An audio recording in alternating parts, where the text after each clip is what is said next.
So please put your hands together for Mr. Robert House and later Mr. David Stone. Thank you very much.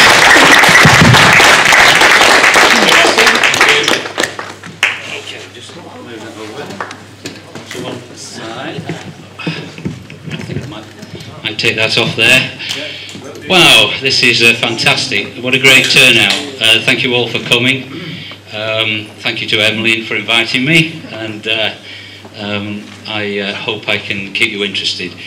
I've got quite a lot to get through tonight, so I'm going to get on pretty quickly. It's going to be a personal journey tonight. You know, I am an abductee. I am a contactee. Am I an ET? I'll leave you to judge that later on. I'm not sure myself, actually. Let's get started. Okay, so basically, you know, I've been involved with this subject for many, many years. I've been taken since I was a child, and it runs in my family. Both my sisters, my mother, my grandmother, niece, nephew, we've all been taken, and we all have events that happen to us, and it's ongoing, and it continues, and it will always be so, I guess. So I've done a great deal of thinking about this. I'm just going to give you a little rundown of some of my experience, because most of you won't have a clue who I am. I've kept a low profile because my wife, who passed away just over 5 years ago, she hated the whole subject, and it made life extremely difficult. We were married for almost 40 years, and I want to bring that aspect of abductions to you tonight. The fact that where you get one person that's involved and the partner is not involved, or is not aware of it, it creates terrible problems. And the number of people who are abductees who end up being divorced or separated is way above average. Now, this is a place that many of you will know. It's at Ripperstone Farm, and that is a memorial stone to the events that happened back in the late 1970s. I know you went to Broadhaven, didn't you? And you had a time there. You can see Stax Rocks there in the background. I call this a memorial stone because it's been deliberately placed there directly in a line between Stax Rocks and the farmhouse where the Coombs family lived. And I reckon it's probably where Pauline Coombs, I think, where she saw the first UFO go down over the cliff when the whole event started. That's just a close-up of it. And you can see that the stone has been drilled through conically through both sides. It's the same on both sides. So it's going smaller as it gets towards the middle, and then it goes out again at the other side. And this is red granite, so it's extremely hard. And I hope you can see that just about here in the middle, that there looks to be an area where the granite has flowed, maybe, you know. Has it become molten by whatever has cut this? So who has placed this stone there? Is it the ETs that have placed it there? I don't know, but anyway, it's interesting. So crop circles. I'm quite well known for my crop circle research. I've been involved with it for, I don't know, well over 20 years now. Every summer I've gone down to Wiltshire for the last 18 years anyway, and I've been in hundreds of crop circles. Mostly man-made, but just the odd one genuine. And that one is a genuine crop circle. This one occurred at Bishop's Cannings, near Devizes, in 1999. You can see the extraordinary basket weave design to the thing, and such a thing has never been repeated. But it's an absolute beauty. Sorry, wrong way. And there's my partner in crime, Dave Caton. Many of you will probably recognise him. Dave's done a great deal on the animal mutilation stuff, and I know he came down here and spoke about that. He sends his best wishes to you all, by the way. Yeah, great guy. That one, a crop circle I never went into. I think it was 2004 at Firs Knoll, again near Devizes, and I'm going to just put it in just to show you the beautiful swirling of the crop.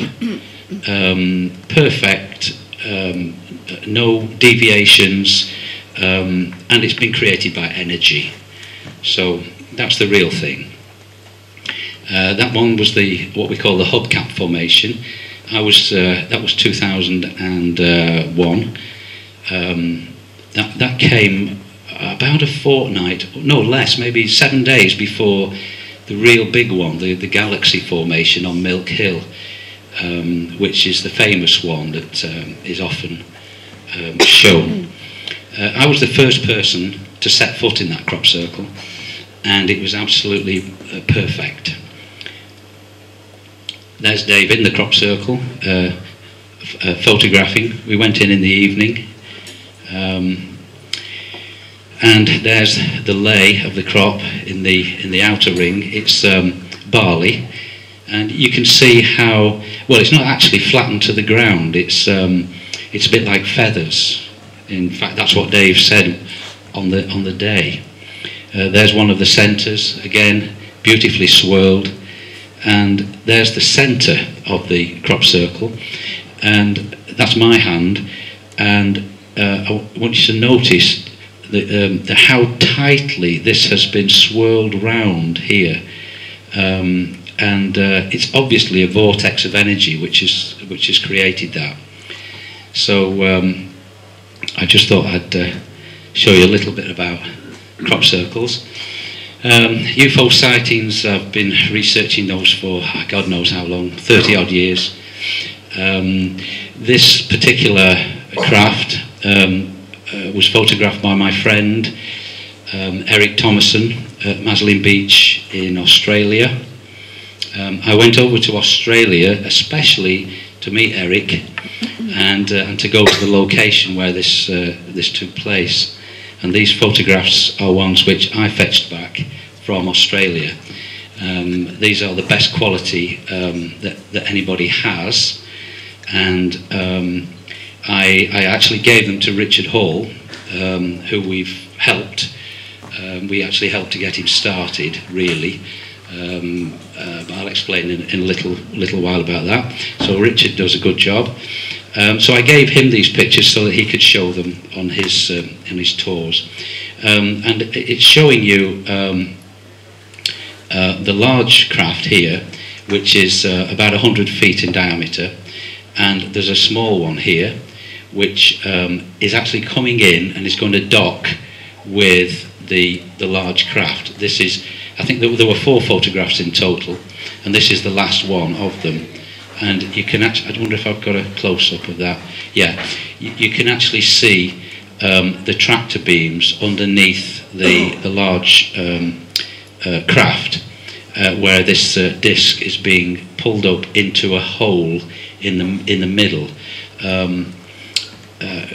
You'll be able to see that much more clearly when the film of this is done. But an amazing thing. It came up out of the sea, and Eric saw it come up out of the sea, and it flew over him and dripped water on him. as it joined together and then just shot up into the sky. Within seconds, it was, lost to sight. And that's me with Pauline and Eric Thomason. Absolutely wonderful chap. He's dead now, Eric, but he was World War II fighter bomber pilot who flew throughout the war from 1940. He flew Westland Whirlwinds, which were a fighter bomber, Spitfires, Hurricanes, Typhoons and Tempests, right to the end of the war. So, very brave man. Got shot down, injured, and so smashing guy. Now, animal mutilations, I've been involved with that quite a bit. I've helped David Caton with his work there. I've been with him filming the animals. I'm not going to show you any nasty animal mutilations tonight. That's Dave's dog. So I thought that'd be more appropriate. So I've done a fair bit. And there's the man himself on his 80th birthday. I think Dave's 82 now. Heart of gold, absolutely Superman. The two films that my film is included in is Silent Killers, which was about the animal mutilations, and Crop Circles, The Hidden Truth, both by Richard Hall. Well, a lot of my films in there. So we, I was very happy to give Richard a bit of a helping hand to start him off. He doesn't need it anymore. And then abductions, that's another aspect of my investigations. This is the thing that really I'm interested in above all else, because I am an abductee, and just like any other abductee, I've been trying to find the answers. What's it all about? That is an actual photograph of an alien. I don't know whether you can see here. Can you see the face here? Yeah. This was taken by my friend Carol when she lived in New Zealand, I think, and she has a heck of a lot of abduction experience. Unfortunately, a lot of it isn't very good, because she's what we call a MILAB. So that means she's been taken by the military as well as ETs. And the military and certain not very kind ETs work together. I have a lot of knowledge and experience of that. So regarding the abductions, these are a lot of the things that abductees get, as you're probably aware, many of you. Scoop marks, puncture marks, triangle marks, being levitated, paralysis, missing time, gaining time. I've had all of those, more than once. I've met 4 different types of ET. 2 of them spoke to me, and 1 of them embraced me. So I'll come to that later on. I'm quite used to them. I'm not afraid of them, by the way. I wouldn't want you to think that I'm looking for sympathy, or I can't cope with this or anything like that, because I can. This is part of my everyday world, and I know that they're involved with me, and I wouldn't be surprised if they're here tonight, actually, just to give me a helping hand, as I often need it. Now, abductees, spirituality and psychic gifts go hand in hand. It's just one of those things, and most abductees have psychic abilities, and some more than others. I've got some, but I have friends who have even more, by a long chalk. One of the psychic abilities is the old Uri Geller thing of bending spoons. That little girl is my young sister, who's 13 years younger than me, and she was indeed bending a large old-fashioned spoon, and that's many years ago. and she was only a little tot, but it didn't make any difference. We just watched the thing just bend over, you know, like as if it was putty, you know. So that's one of the things. I've never been able to do that, although I've tried, but there you go. I wouldn't want you to think it's all doom and gloom, and you know, I like a bit of fun. And there's a little cartoon that I like, the E.T. Being asked by Mike here. That's a really good question, Mike. The reason we've never landed on the White House lawn is because we don't want to be shot. Plus, we're really only interested in intelligent life. So there we go. So that's a few years ago. There's me and Dave Caton down at in Torquay. We're visiting our friend Roy Dutton, who sadly died 2 or 3 weeks ago, and it was his funeral last week. Roy was a huge figure in the crop circle world, working with Colin Andrews, Busty Taylor, Pat Delgado, and he'll be sadly missed. I don't know whether you recognise this guy here on the right. That's Tony Dodd, the ex-policeman who wrote the book Alien Investigator. I knew Tony, and we spent the afternoon that day in his conservatory, and I've actually got some film of Tony talking on that day which nobody's ever seen, and it's really quite good. I might show it one day, but he was a smashing guy. Some of you may recognise this fella on the left, Professor John Mack, who's been a great help to abductees over the years. I met John in a crop circle at Pewsey, and this photograph was taken I don't know, maybe about 4 months before he died, killed in a car accident in London. But a super guy. He listened patiently to my abductee sort of encounters, you know. Nice guy. And maybe some of you may even recognise Anne here, Anne Andrews, and her husband Paul. Their son Jason Andrews. Book's been written about him. And we stayed with Anne and Paul, and there's Dave back there in the corner, back behind us there. Yeah, Jason's a special guy. Those are their dogs, Pyrenean mountain dogs, massive but wonderful. And maybe you might recognise this lady.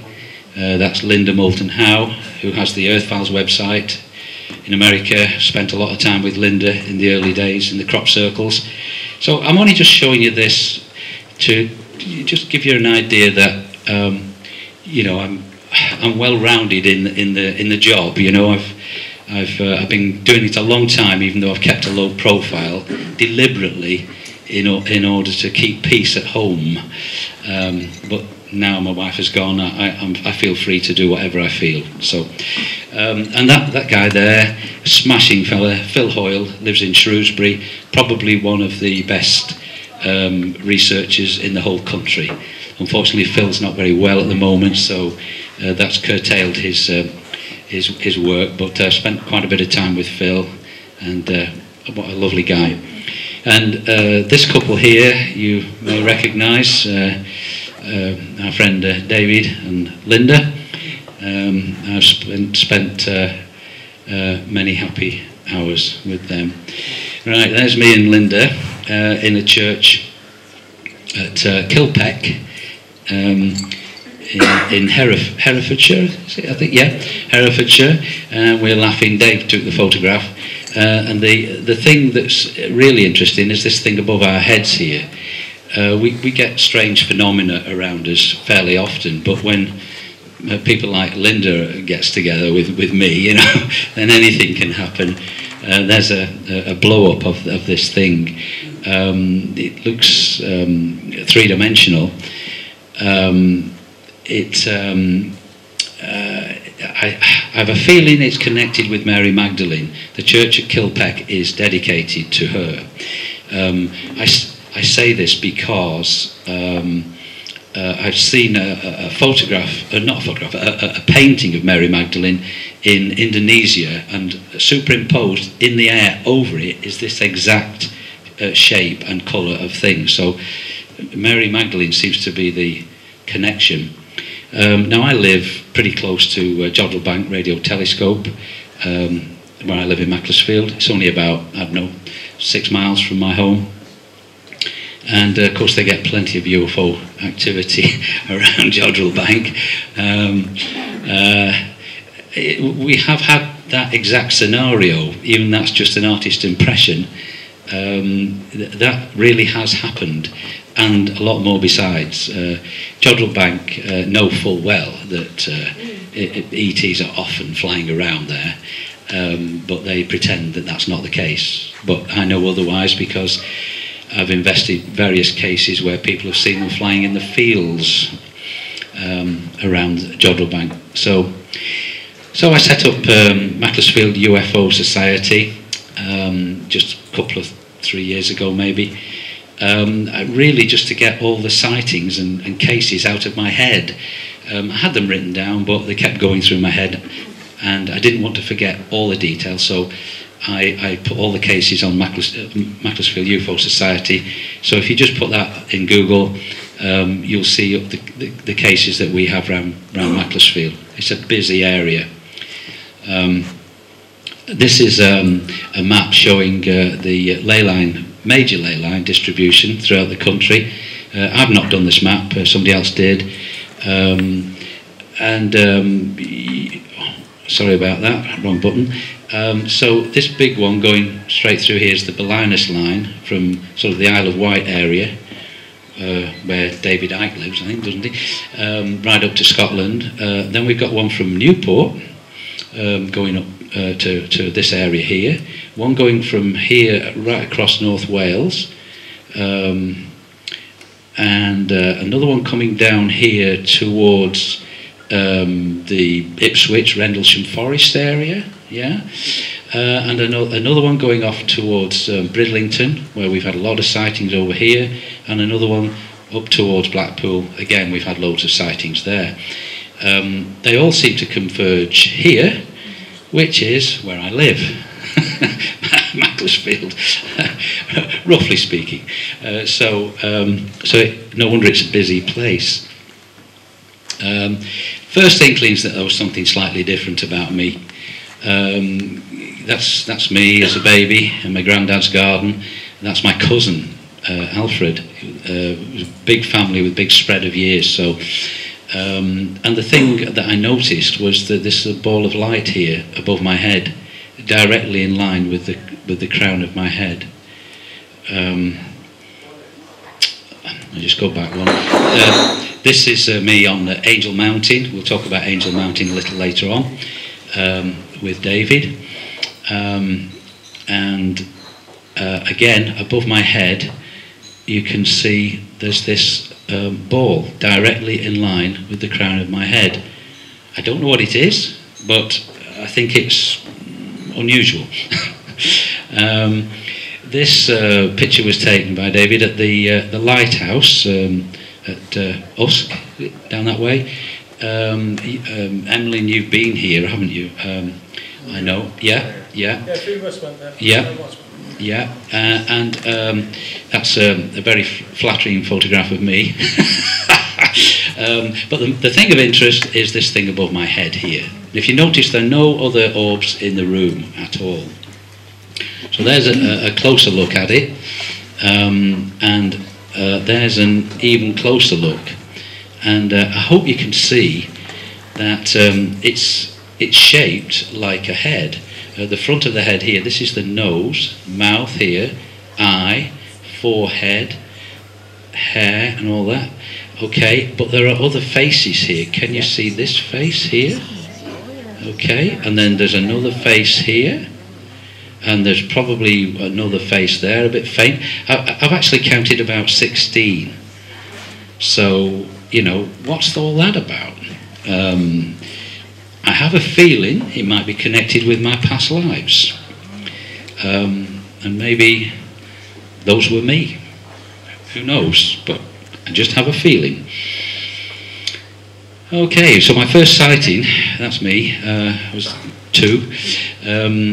I was put outside my auntie's house, those are her steps, while my mum went back inside to get my little sister.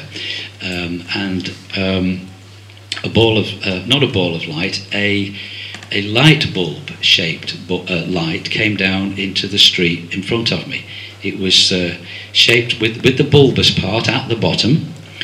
It was a yellowy white light, and it came down into the street and hovered just a few feet away from me, maybe 5 feet off the ground, if that. And I just watched it, and then gradually, well, it just sort of dissipated and just went. But there was no suggestion of, you know, like these silly ideas about ball lightning and stuff like that, which most of that is complete rubbish, by the way. I mean, the amazing thing about when you have a sighting like that is that it impresses on your mind the memory. Even though I was 2, I can still see the houses across the road. I know what the weather conditions were like on that day. It was calm, it was still, a little bit dull and maybe a touch drizzly, but nothing much. So absolutely not conditions for ball lightning. Right, now some of these things might not seem very important, but they are. They're all connected with my experiences through my life. When I was 5, I woke up to see the head of a bull African elephant in the corner of my bedroom, and it filled the entire corner of the bedroom. I was absolutely petrified. Huge white tusks, big ears, moving from side to side in a menacing manner. And I couldn't speak at first. I just couldn't get the words out of my mouth. Eventually I managed to call my mum, who was in the next bedroom. She came and stood in the doorway, and I thought, Mum, I need you, you know. But she just stood there. She said, what's the matter? And I said, the elephant. And she couldn't see the elephant, but I could. And so I looked at my mum, and I looked at the elephant. And I looked at my mum, and I looked at the elephant, and it was still there. And obviously you reason, well, if my mum's there, then the elephant's there, and it's real. So, you know, it's absolutely scared me to death. Eventually it did disappear, and Mum got in bed and comforted me. But I have no doubt at all that this was a visitation, that it was no nightmare or anything like that. I might not even have seen a blinking elephant by that age of 5, but back in those days, that would have been 1957. Then an oak tree incident.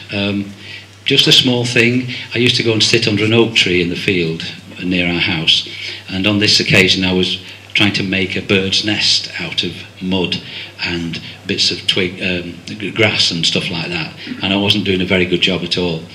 Then these 2 people came walking over to me, dressed in silver suits, quite tall, one-piece suits, and spoke to me. I haven't got a clue what they said, but I just found myself walking back to my house, which was only a few yards away, and in my hand I'd got a perfectly formed bird's nest. Now there's no way on earth I could have made it, so how that happened I don't know, but it was just another thing. I was just a normal kid. That's me and my sister Jane, school picture, and together with Jane we were abducted on 2 occasions that we know about for sure. One in 1959 and the other in 1961 in North Wales. The first one was over here at Prestatyn at Tulaka Warren caravan campsite place, and the second was in 61 on the Great Orme, when we were staying at Llandudno. So this is the Prestatyn one. That's this area here is Tulaka Warren. As you can see, it says Tulaka there. I've got to go in a bit closer. So I don't know if you can see, there's where the caravan was. There was just this single road going through, which was only a narrow road,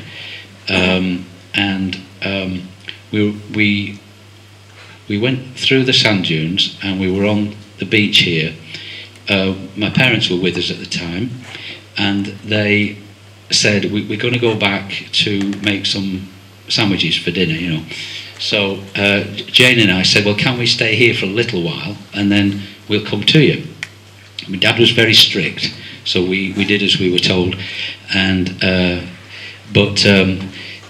some 4 hours later, we found ourselves walking up and down this road, very disorientated. When they left us on the beach, it was a beautiful sunny day, but now it was raining, and my parents were absolutely frantic with worry.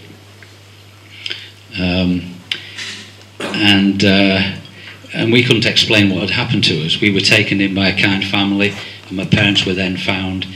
I suppose my parents thought we'd be naughty, but this is a problem that abductees have. You know, they have missing periods of time which can't be explained, and I'm sure there's plenty of youngsters have been taken, and the parents have given them a thick ear because they thought they were being naughty when in fact they'd been taken by ETs.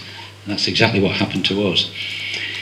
So that was there, and then in 1961, when I was 9, my sister was 7, we were taken from our digs in Llandudno here, and we were placed at the bottom of the cliff around Great Orme, around Marine Drive, and we'd no idea how we got there. And our parents had got no idea that any of this had taken place. So that's a picture of a Marine Drive with the wall going around it, and the drop down to the sea is probably about 100 feet, and it's cliffs and it's bits of ledges and what have you. And when we were down there, my sister saw what she thought was a carousel spinning around on the sea. Anyway, we climbed up the rocks, and I managed to get my sister over the wall, and I made the mistake then of looking back down, and I froze because it was a heck of a height. And it was my sister, my 7-year-old sister, who talked me over the wall. And I got over the wall. We started to walk on the tarmac along here, and we'd only taken a few steps, and the next second we were back in the digs again. My sister has perfect recollection of all that happening, so there was no doubt about it at all. It happened. This was followed by intense nosebleeds, which lasted for a couple of weeks. You know, every time I washed my face in the sink and threw the water up to my face, there'd be a huge amount of blood came out of my nose and into the sink. I'd never had a nosebleed before, as far as I knew, and I've never had one since. So I'm absolutely certain I had an implant put inside my nose, which of course is commonplace for abductees. So apart from this, I had a very normal life. That's my granddad and his lovely garden, which is where I was born, down at the cottage. My granddad was gamekeeper, so we lived in the country. That's me with my uncle receiving the prize for winning the local Macclesfield juvenile fishing competition on the canal. I've still got that reel. So just a normal kid. I was head boy at my junior school, went to grammar school, got married at 21, 2 sons by the age of 25. I was working my socks off in my own little business, but I was aware of no ET activity during that period until 28th of December 1980. Now, 28th December 1980 is a date that some of you might recognise as the date of the Rendlesham Forest incident. and I was going home one evening in my car from Macclesfield, going towards Leek, and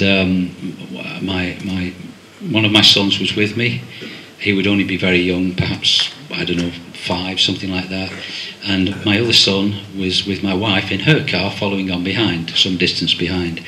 And at first I saw a red light, a big red light, up the road, maybe a quarter of a mile in front of me. And I knew immediately that it was not an aeroplane. It was far too low, with the hills surrounding. And I knew it was too big to be a farmer's lantern or anything, so I just knew there was something strange about it, and I followed it as far as I could. Then I lost it, came out on the straight, and at the end of this straight was a lay-by, and I pulled into the lay-by, and I thought, it just feels like it's here somewhere. I got out of the car, and there it was, just right above me. And this was a disc-shaped craft, possibly 90 feet in diameter, and it was totally silent when I first got out of the car, but I'm quite certain we had some missing time experience, and at first all I could see, I was just looking up at this thing because it was right over the top of me, and I could just see a black circle in the sky, like looking up a sooty tunnel. And all I could see were the twinkling stars in between the base of the rim and the top of the hills. This was about 9 o'clock in the evening, 28th of December 1980, same night as Larry Warren's major encounter down there, which they're doing a film about called Capel Green, which will be coming out next year, and I was asked to be part of that, so I'm looking forward to seeing that when it comes out. Obviously I didn't take those photographs. They were taken by a guy called Paul Villa at Albuquerque in New Mexico. Paul was a super guy, apparently totally honest. I had the great pleasure of meeting Wendell Stevens, who some of you may have heard of. And he was a friend of Paul's, and he confirmed to me that the sighting of Paul's was absolutely genuine, which I knew it was anyway. And the reason was, I'll just go back a second, that around the base here there are, well, I thought there were windows because there was soft light coming from within these windows, and as this thing flew away from me, I mean, it was only about 150 feet above my head anyway, but I couldn't see them when it was over the top of me. But as it flew away horizontally, didn't fly off into the sky, up into the sky. Then I could see there were windows on the side, and I counted the windows 3 times. So I knew there was 11.5 windows visible from a side-on view, and if you count them, you know that's exactly how many there are. Obviously, they carry on around the other side.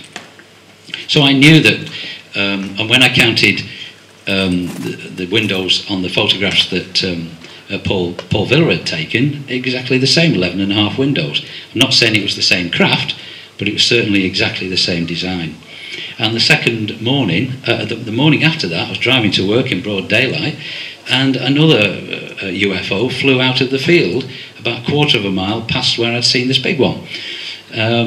It flew across the road in front of me. It was about the size of a small car, shaped like a big tin can, with it was silver, no markings, no windows, no protuberances of any kind, and it flew off towards the hills. So I thought, wow, you know, that was something. And of course, I told my friends, my work colleagues about it, and of course they thought I was crackers.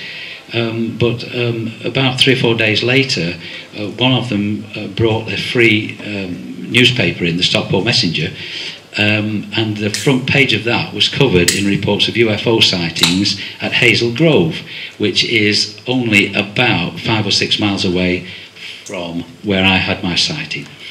So So, were there any more sightings at the time of the Rendlesham incident? Yes, there's 5 more around where I live. This down here is Ipswich and Rendlesham Forest, and this is where I live up here. I'll just quickly go through these. These are all sightings. I think I'm going to have to sort of motor on a bit quickly through these, but actually Dave Caton lives there. This is near Hazel Grove. A friend of mine, Kath, who was a retired teacher, she had knew of a UFO that came down at the back here, which lit all her bedroom up. That was the same weekend. Again, the location may be important because we have British Aerospace at Woodford, we have Manchester Airport here, we have Jodrell Bank Radio Telescope here. This is Macclesfield, my home now, but at the time I lived over in Congleton. And there's 2 more sightings down here, including mine. That's mine. That's where I was when I saw my UFO on the 28th evening of 28th December 1980. But on New Year's Eve, just 72 hours later, 3 other people witnessed a tremendous UFO sighting just here in their car. So it's a real hotspot. You know, that's what I want to tell you. And of course, I've known Larry for a long time. That photo taken probably about 2000, 2001 at the Leeds UFO conference. Yes, so Shell Island, 81 to 85, that's my wife and my 2 sons and my daughter. And stuff happened at Shell Island, you know, and it's near Barmouth, near Harlock. I'm sure some of you know, most of you probably know where it is anyway. But we went on holiday there in May 81. That's, bear in mind, that's only 5 months after the big UFO sighting I'd had, which my health wasn't great after that. And I was really very ill. We had to cut the holiday short, and I was brought home on the back seat of the car. Shortly after, taken by ambulance to hospital with urinary infection, which urinary infections are quite common with abductees, both male and female. And I also discovered later that my mum had had a needle inserted into her navel at the same time, which is what the ETs do when they're removing eggs from women. And so the penny began to drop that you know, I really was an abductee. And so that's my friend Roy Dutton down at Torquay, who I say died about 3 weeks ago. I've recently spent 5 days with Roy actually, but he was not well, and so it's a blessing actually now. I spent a lot of time with Roy when he lived up in Macclesfield. Well, he lived in Poynton, which is near Macclesfield. In 1991, I arrived home from Roy's house about 1:45 in the morning, as you do when you're talking about these things. You get carried away. And the next morning, my next door neighbour, there's another Dave, I seem to be surrounded by Daves, he told me that he got up in the night and he saw powerful white light beaming down on the roof of my house. So that was another indication that I was being followed. Oh, he said it wasn't the moon, by the way. So late August 98, after a holiday at Aberporth with my family, I was levitated in bed, and that's a strange feeling when you suddenly feel yourself floating up. And I didn't like it at all. It's the first time I'd been levitated, and it's just that lack of control that's not very comfortable. And I had the feeling that if I could somehow just move a finger, because there's an element of paralysis involved with it as well, and just touch my wife, that the spell would be broken somehow. And indeed it was, and I fell back onto the bed, and then I looked around the bedroom thinking, oh, there's got to be one in here now, you know, but I didn't see anything. So I went to sleep, and next morning got in the shower, and as the hot water from the shower hit me on the old, John Thomas, I noticed that there was a triangle printed on it. Only a small triangle, I hasten to add.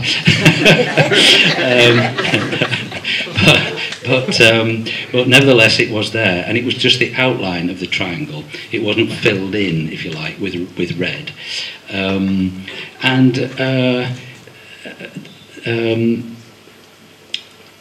So the same night there was a UFO sighted near Jodrell Bank.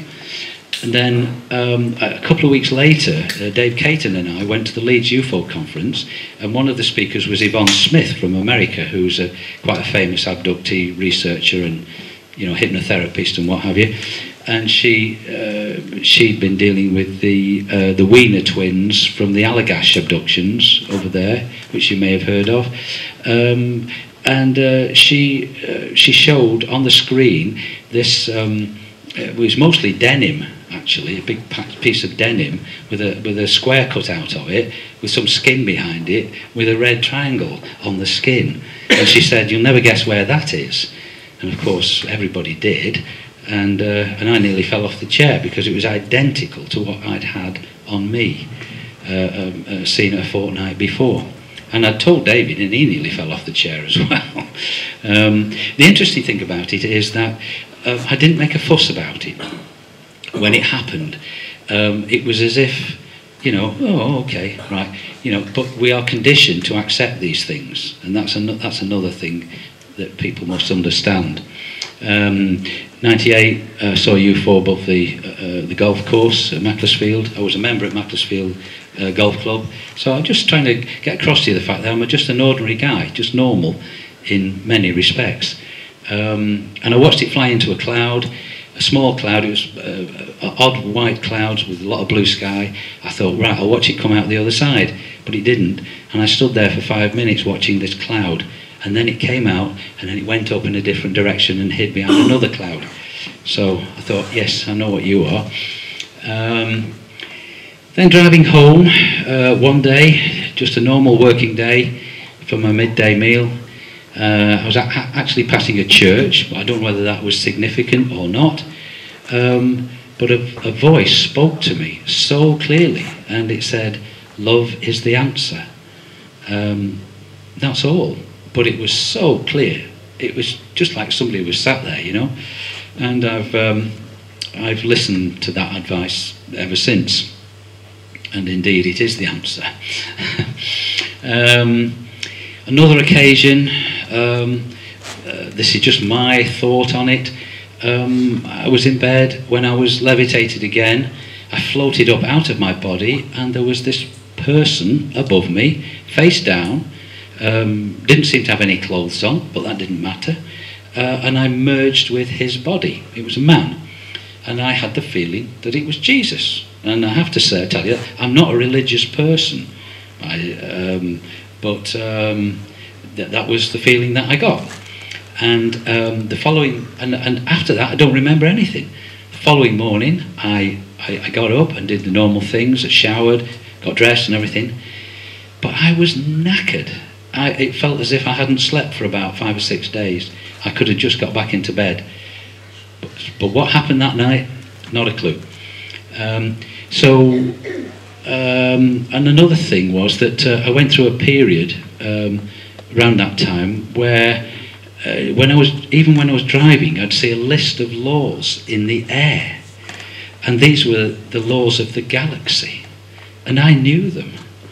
And I thought, how the heck do I know them? They were my memories, although in this life I haven't got a clue what the laws of the galaxies are. But in some other aspect of me, perhaps, I do know what the laws of the galaxies are. The galaxy is. So, they were my memories. And it happened several times. And it could happen any time. There didn't seem to be any rhyme nor reason to it. October 2000, I gave a talk at the Spiritualist Church in Stockport.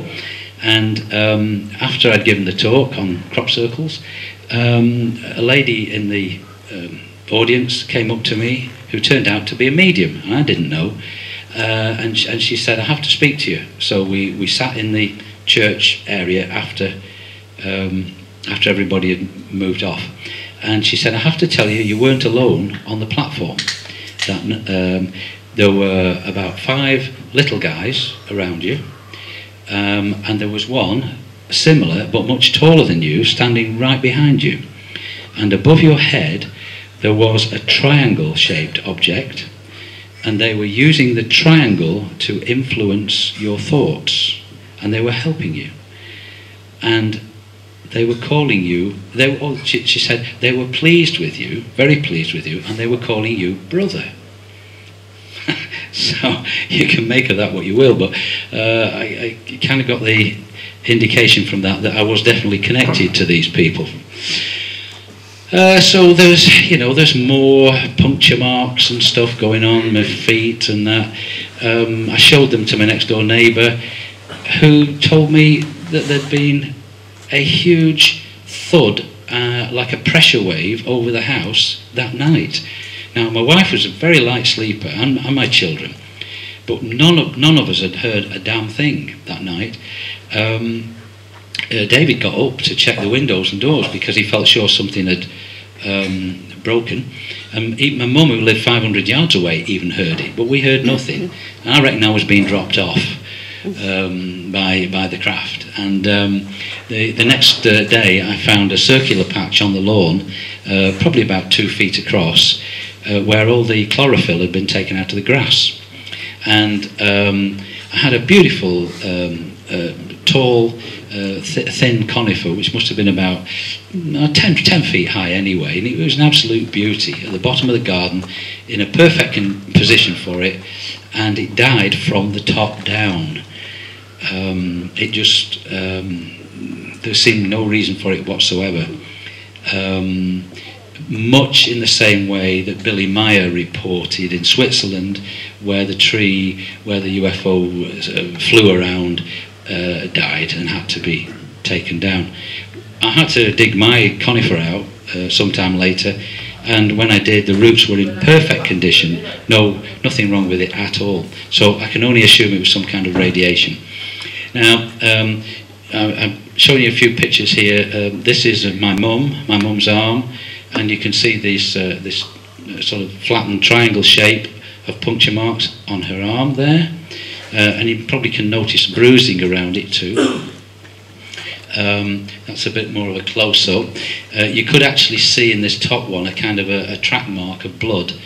Whatever needles they use must be extremely fine. But this is the kind of thing that we have. This is my next door neighbour, Dave. Around about the same time as my mum was getting that, he was getting this. Dave and my mum were very close friends, by the way. And you can see at the top of his arm here, there's a triangle shape within the bruise, and he's got more bruising down here. You just go to bed with these. You go to bed normal, and you wake up with these things. And that's just showing you the triangle shape inside the bruise there on his arm. And again, it's out of focus, I'm afraid. There's a puncture mark there, one there, and I think there's another one down here, and bruising. Had to take it very quickly because my wife was in the garden with us, and she hated the whole business with a passion, as I said. In spring of 2003, my eyesight was affected. For a period of 2 weeks, everything I looked at had a diamond-shaped mesh pattern on it. The walls, the ceiling, even the porcelain of the toilet had this diamond-shaped mesh on it, and it was very much like that. I mean, that's on leaded windows at a friend's house, but it gives you an idea what it looks like. And I've since learned that people call something similar Indra's net, and I'm quite sure what obviously ETs have done that to me, to give me an idea of something different. And I think what they're showing me is that the nature of reality is not what we think it is. You know, it's a bit like the holodeck on the Enterprise. You know, that kind of thing. The thing is, I told my uncle about this, And he was the one person that I really confided in about all my UFO stuff, because at home I didn't dare talk about it at all. And he didn't really listen, and I was really very disappointed with him. And I felt a bit alone once more, which abductees can often do. So anyway, after a fortnight, this condition left me. Woke up one morning, wasn't there anymore. A couple of days later, I went to see my uncle. He was in a right state. He said, Rob, I've got to make an appointment at the doctor's. I said, what's the matter? He said, there's a diamond-shaped mesh on everything I look at. And I said, well, I told you, Uncle, they've just done that to you in order for you to know that what I was saying was the truth. So you don't need to worry, give it a couple of weeks and it'll go. And it did. So I mention that because I want to just let you know how they do help me sometimes. It's not all bad, not by any means. Okay, so again, more puncture marks on my mum's arm, but of course that's a different time. That was 2005, that's 2008, and it's in a slightly different position on her arm. So, and actually she'd had one in between there, but I didn't manage to take a photograph of that. And then we get scoop marks on the arm here. That's just a bit of a better picture of it, I think. I've got the same scoop marks on me. That's a scoop mark on my arm, on this left arm here. Had that one since I was very young. That shows it a bit more clearly there. Many abductees have this exact same mark on them. You know, we have fun showing each other's marks, and that one also is on the back of my arm here. That's another scoop mark. That's a bit unusual because it used to be concave, depressed, and it was kind of not coloured like that. But when an event happened, I'll talk to you about that later on, it seemed that I got a new blood supply to it, and the skin in it sort of thickened, and it went higher than the level of my arm. It went pink, and now it's actually dropped back to normal, and it looks like I've been repaired, is what I'm saying. That's another thing that us abductees have sometimes. This is the back of my hand. I don't know if you can just about make out this V-shaped scar. They're very, very thin white scars, and a lot of abductees have them on the backs of their hands. Again, some more bruising from punctures. That's on my mum's arm, and that's my arm over there. So, you know, sometimes they visited mum and visited me as well. That one is a double puncture mark on the inside of my right bicep, which was a favourite place for them. They used to visit me probably every 6 months, I would say, and give me that particular injection. Not always on the right arm, sometimes left bicep, and the other place they can do it is inner thigh, both sides. And the reason for that is because I'm also a shapeshifter. So, and that injection is done to keep me in this form. It needed to be done every 6 months because if it wasn't, then it might happen, and I didn't want it to happen. But since my wife passed, I'm far more relaxed. I'm able to be myself, and I haven't had that injection since. I know that's what it's for because I was told quite definitely. There's one on the other arm.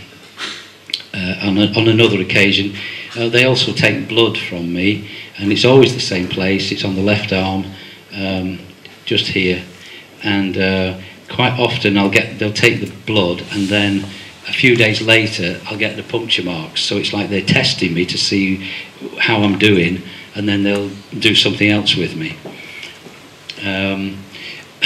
That's my right nipple. Sorry about that.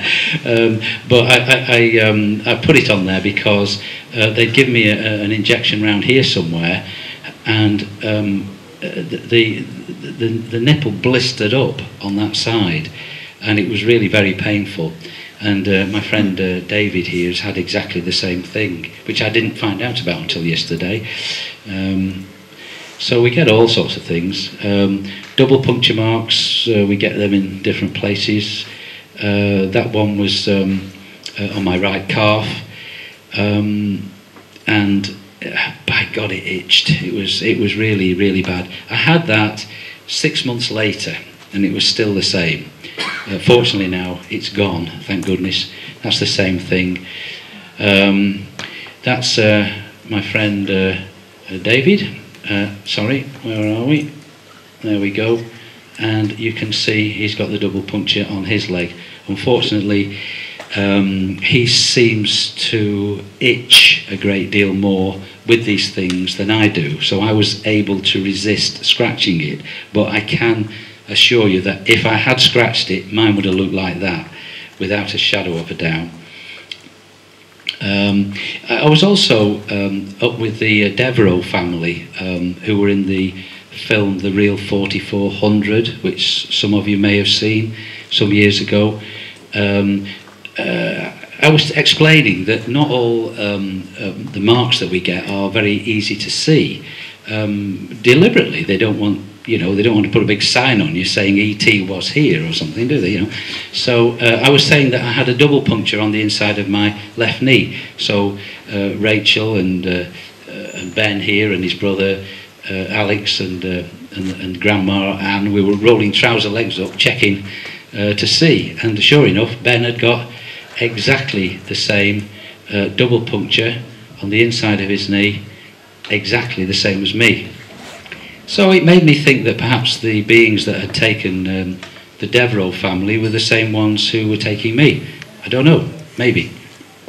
There's one of the injections in the inner thigh. That's another one in the other thigh. And that's a bit of a beauty, isn't it? That one occurred in October 2013, just about 3 months after my wife died. They came and gave me that absolute beauty. And that one, I'm glad I wasn't awake when they did it, because it would have bloody hurt. There you go. Now, I'd never seen one like that before in all my abduction research, but then I discovered that my friend also had something very similar in the same place. And I found this chart from a guy in Australia, and these were marks that abductees have on their body.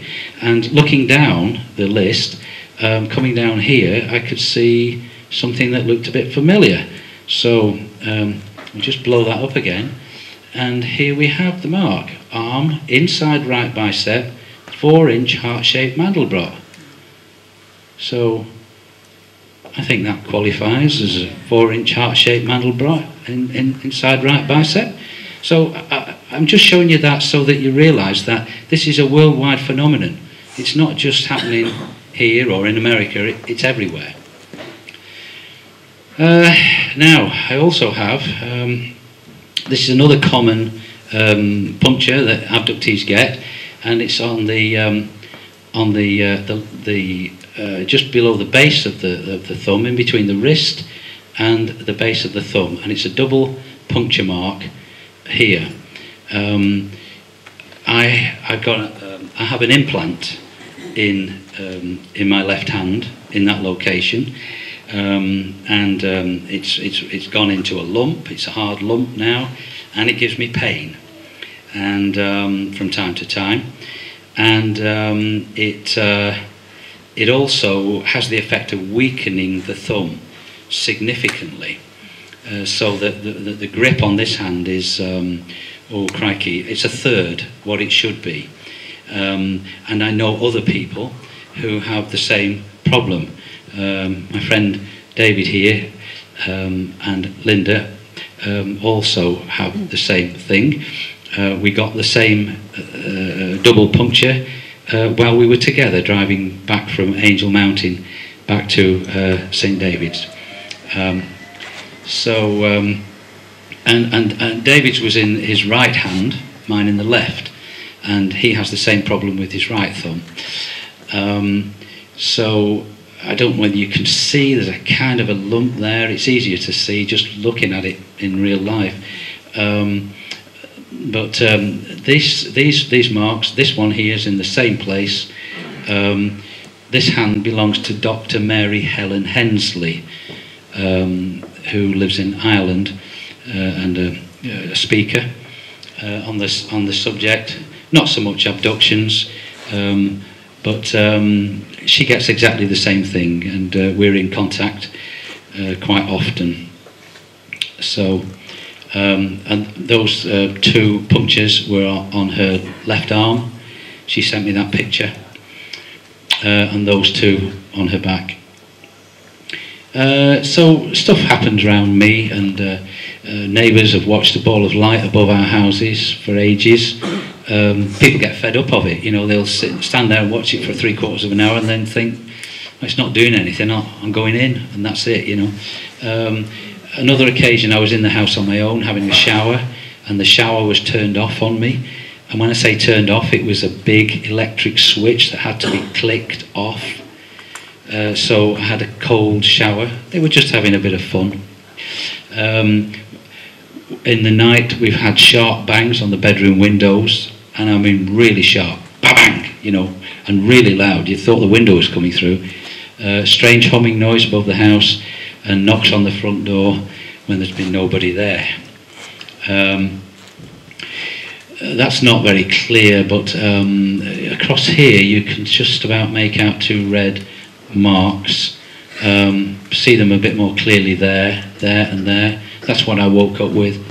I think I'd been strapped down on that particular occasion. Obviously I hadn't gone quietly. And of course the bruises from the finger marks, they're a bit heavy-handed sometimes.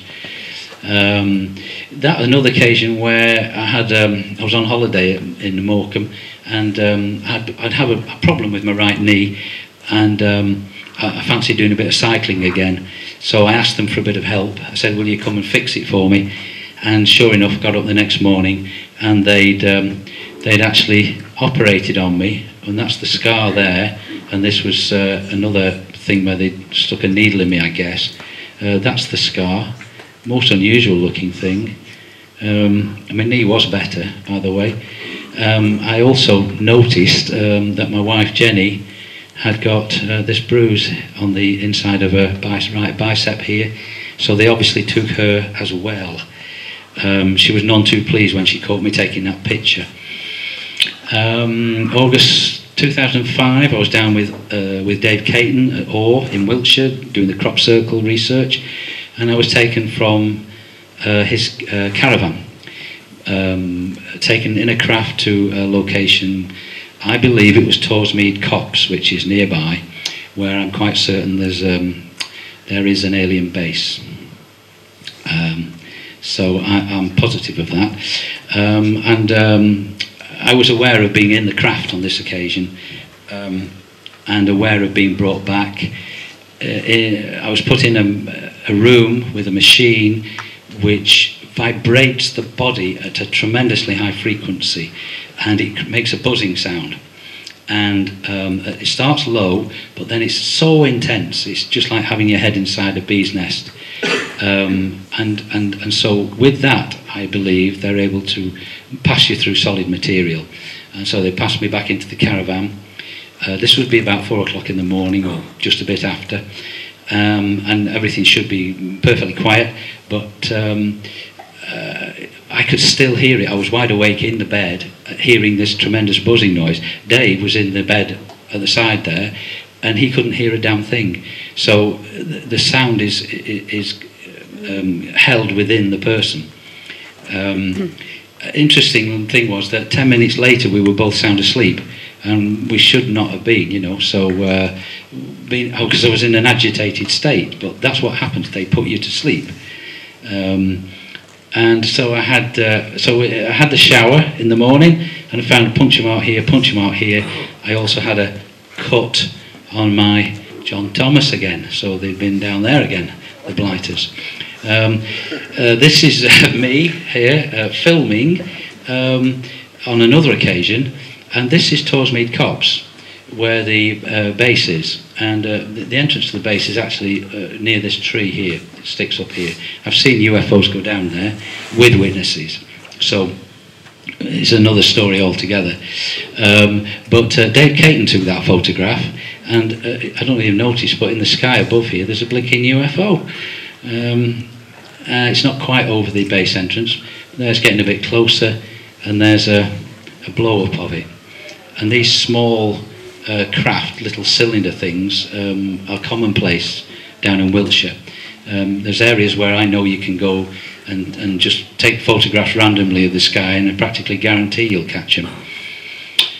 So, 2007, St. David's abduction with my friend David and Linda here. Yes, so that's a picture I took of Dave on Angel Mountain. And in the sky, he has ringed UFOs. Why have I put that there? Oh yes, I put it there because it was driving back from Angel Mountain that day that the three of us got the double puncture marks in the implants in our hands. So there's Dave, and in the sky, although we didn't see anything at the time, there's UFOs. There's 3 up here, and there's 1 down here. And I think it's probably the bottom one, is it? Yeah, that's an enhancement of the bottom craft, which is rather good, I think. And now the top 3 there. So there we are, 1, 2, 3. So we were not alone, and we weren't alone as we were driving back from St. David, from Fishguard that day, were we? So another occasion then with Roy Dutton. I stayed at Roy's house in Torquay on 1 or 2 occasions. On this particular night it was a full moon. I got a lovely bedroom overlooking Torbay, the moon on the sea there at Torbay. It was lovely. I got the curtains wide open, so it was quite bright in the bedroom, and all of a sudden I felt my body start to vibrate. And that's another thing that happens with us abductees. We vibrate. We think it's an earthquake, but it's us. And my heels started to tingle. So I reached down the bed to see what the problem was, but I couldn't find anything at all. So I just lay there. And then the next thing, there was this pressure on my stomach, pushing down hard. And then paralysis set in. It moved down from my stomach down to my feet, and then from my stomach back to the top of my head. And the only thing I could move was my eyeballs. And again, this is typical of what happens to us. And I knew the ETs were there. Obviously, I knew it was them. And at this time, I wanted to talk to them. You know, I get sick of being a blinking guinea pig or whatever, and I was trying to say, please speak to me, but nothing would come out of my mouth. The vocal cords don't work. Everything's paralysed. If your eyelids are closed when you're paralysed, you can't open them, but if they're open at the time, you can move your eyeballs. That's the only thing. Fortunately, your autonomic nervous system works, and your heart keeps pumping, and you keep breathing. But even that, sometimes it doesn't work very well, and that can be a bit of a problem. So what I saw in the corner of the bedroom by the wardrobe was a light being. Now, this picture I've taken from a screenshot on my laptop, obviously. It's taken from the afterlife investigations, the Skoll experiments. And during the experiments, what they did, they rigged a camera up with a film in it, which was pointing at a mirror, which pointed back to another mirror, which pointed back into the eyepiece of the camera. So it shouldn't have been filming anything. But the mediums did their stuff, and then when the scrutineers looked at the film, they found there were faces on it, there was writing on it, and there was this being. So this is really very interesting, because what it means is that beings that look similar to what we think of as greys, except because of the eyes, but they're light beings, they're made out of light, are actually in our spirit world as well. So they're interdimensional. And I think that's a really important finding.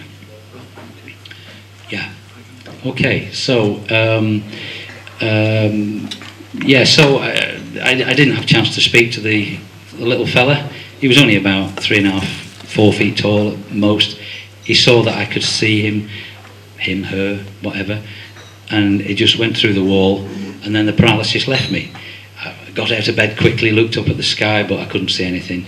Yeah, so it's an interesting experience when you're paralysed by them.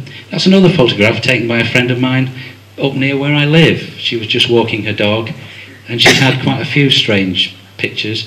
I don't know what it is really, but these eyes and this sort of shape look a bit familiar to a bit similar to what the other one. Yeah, Phil Hoyle. I was down in Wiltshire with Phil doing the crop circle investigations. We'd been on the campsite with we were staying with James Millen and his brother-in-law David. James Millen used to run the magazine for abductees called Rapport, and a very dear old friend of mine, James. He's had plenty of ET experiences through his life. So me and Phil and James and David, we were sat outside watching the sky, doing a bit of a sky watch like we all do, and nothing much happened at all. So in the end I got a bit fed up and I said, I'm going to bed, Phil. So he came with me and we went into our dandy trailer tent. He got in his bed and I got in mine, and we hadn't been in bed for very long when we heard this sound, and it sounded like the engine from a World War II bomber plane, but there was no variation in the pitch of the note of this thing, and very, very quickly it grew in intensity, so it was actually hurting our ears, and then it just went away. So I don't know what happened really. We went to we must have gone to sleep. So maybe something did happen, I don't know. But anyway, the next morning we went to James and David and said, were you still out? Yeah, we stayed out. And did you hear that thing? Yeah, we did. But we couldn't see anything. We could hear it, but the sky was clear, but we couldn't see a damn thing. So anyway, Phil had to ring his wife just to check in, sort of thing. And so he pulled his brand new phone out, and the screen was smashed, and the phone was completely buggered. So we had to go into Swindon and get him a new phone. So somehow that thing had actually damaged his phone. So a lot of stuff happens down in Wiltshire.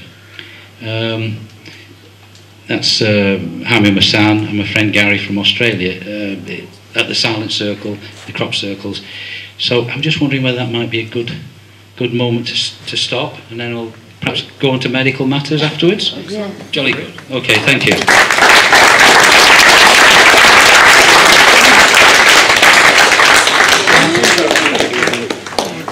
Penlin, thank you. Right, we'll bash on. So, medical matters. That's a bit of a problem, isn't it? You know, you get scoop marks, you get puncture marks, you get implants. Can you go to the doctor and tell them about that? I think not. You probably end up in a psychiatric ward. In fact, I'm quite sure a lot of people over the years that have been put in psychiatric wards have actually been just relating the true stories of what has actually happened to them. But unfortunately it's been kept quiet by governments for so many years, and so generally speaking the medical profession isn't aware that this takes place. But there are people, I'm quite certain, positioned within hospitals and other facilities that are aware of this, and I know that from experience, not my own but from other people I know. Right, so here we are in Wiltshire, on the crop circle front. There's me, there's James Millen, super guy James, and here's my friend Gary from Australia.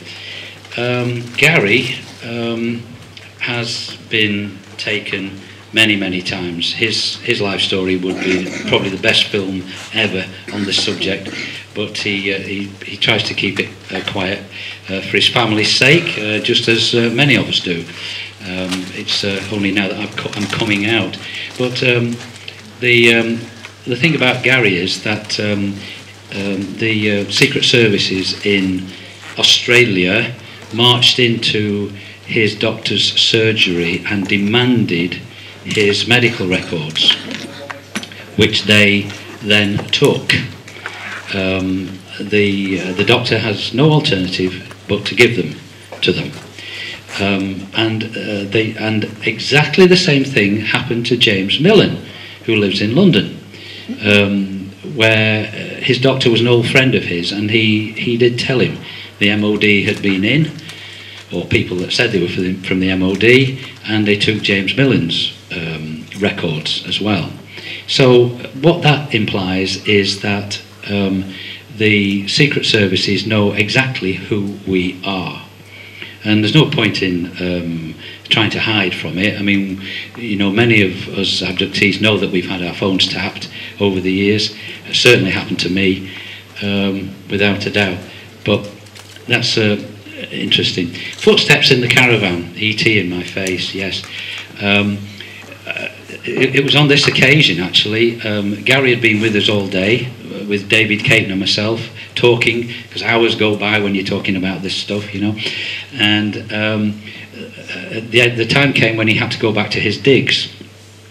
So Dave volunteered to go and open the gate at the top of the field to let Gary out with his car. So that left me in the caravan. So I was bursting for a pee. So I dived into the toilet, and I'm in there having a pee, and then I can hear these footsteps running up and down inside the caravan. And I thought, well, what's Dave doing? I mean, he can't be back already, you know.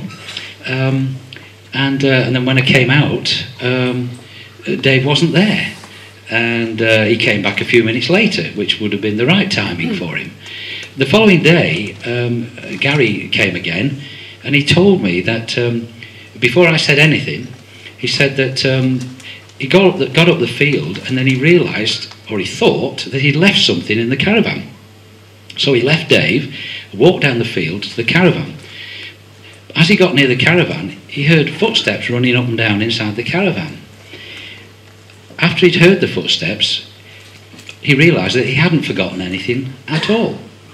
And so he went back, got in his car and drove off. So what I'm saying to you is that we had ETs in the caravan that night, and that Gary was influenced to come back to hear them running up and down in the caravan, so that he could give me confirmation the following day that it had actually happened. And that is the face from the book in Communion. But that night, as I lay in my bed, that very same night, that face was right there in front of me, looking at me. And it wasn't threatening, but it was saying to me, without saying anything, of course, are you okay with this? Can you take this? And I could, and I stared straight back at him. So, not something everybody can do. There's another ET that was taken in my friend Carol's bedroom in New Zealand. You can just about make it out. It's a strange looking thing, but there we go. And there's that one again, which she took. I think there was more than one in the bedroom at the time, and I think there might be one in front of the one behind that's kind of masking it a bit there. That's a bit closer, but it doesn't show it any better, I don't think. Okay, that one's a bit of a strange one, sent to me by a lady up in Scotland. She has photographed a lot of interesting stuff, and on this occasion she felt something was at the side of her. She took a photograph. She couldn't see anything in the photograph. When I enhanced it, I kind of got the impression that there's a reptilian head here, and here's an eye, and here's an eye. This is the nostrils, and this is the jaw and the mouth down here. I don't know whether any of you can see that, but there it is anyway.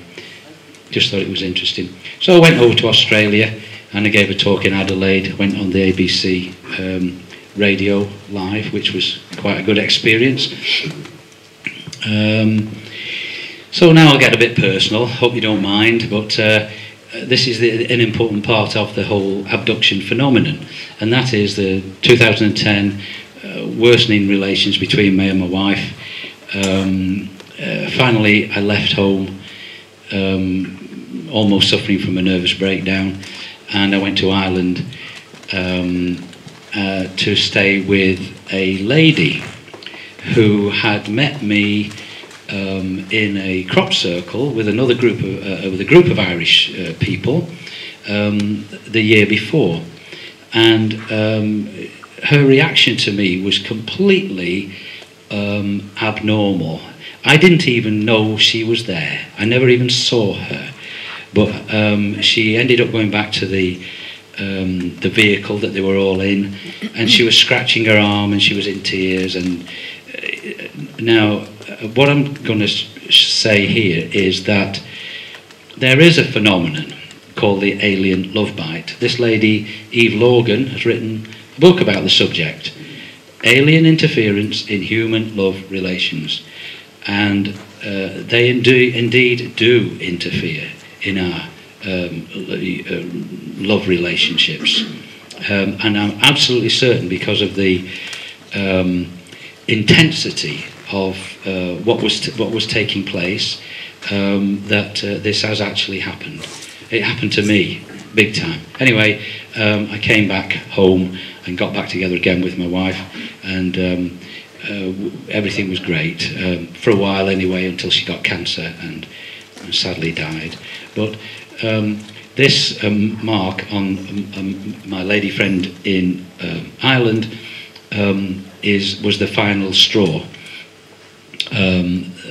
ETs did that to her, and that was the time to leave Ireland.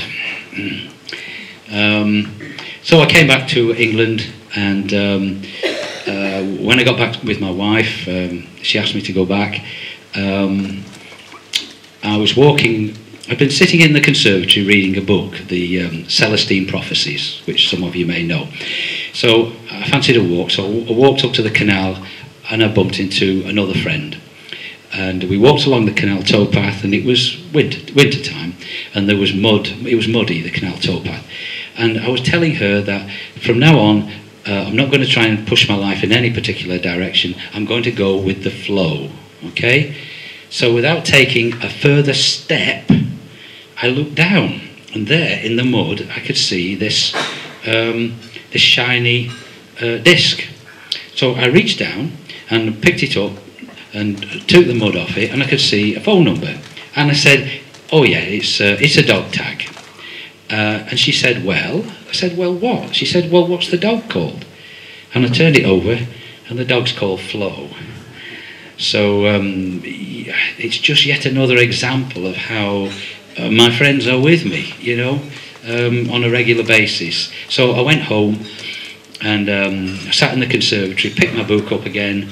I'd finished at a chapter, end of a chapter, hadn't looked at what the next chapter was called, so I turned the page, and the next chapter was called Engaging the Flow. So I think, you know, it's kind of telling me something. So from then on, I just go with the flow, and it works for me. Right, here I am at Glastonbury Tor, the photograph taken by my friend David here. First time I'd ever been up Glastonbury Tor, actually. But I don't know whether you can notice in the sky up here, there's something really strange. So that's a bit getting a bit closer. And then if we darken it a bit more, we can see that. And is that better? Yes, just about. And what you can see, what it is, it's a serpent eating its tail. And a serpent eating its tail is an Ouroboros, which is an ancient Egyptian and possibly even older symbol. And what it concerns is reincarnation. And it's strange because that's what I'd been concentrating on quite a bit at the time. I think, I'm pretty certain that there are two beings above the Ouroboros. There's one here on the left, and there's another one here on the right. There's an eye, nostrils, and I think it's almost, well, I don't know, like a lion or a crossbeak. It's a strange thing. But anyway, I have a feeling that those beings were responsible for creating that Ouroboros. Okay? Now, let me just check. Right, yes. My friend David told me that this had been done specifically for me. I'll just go back to the Ouroboros. Not something that they would do often, but they thought hard about it, and they thought I needed to be given this message. And the message was, this is the key to your understanding.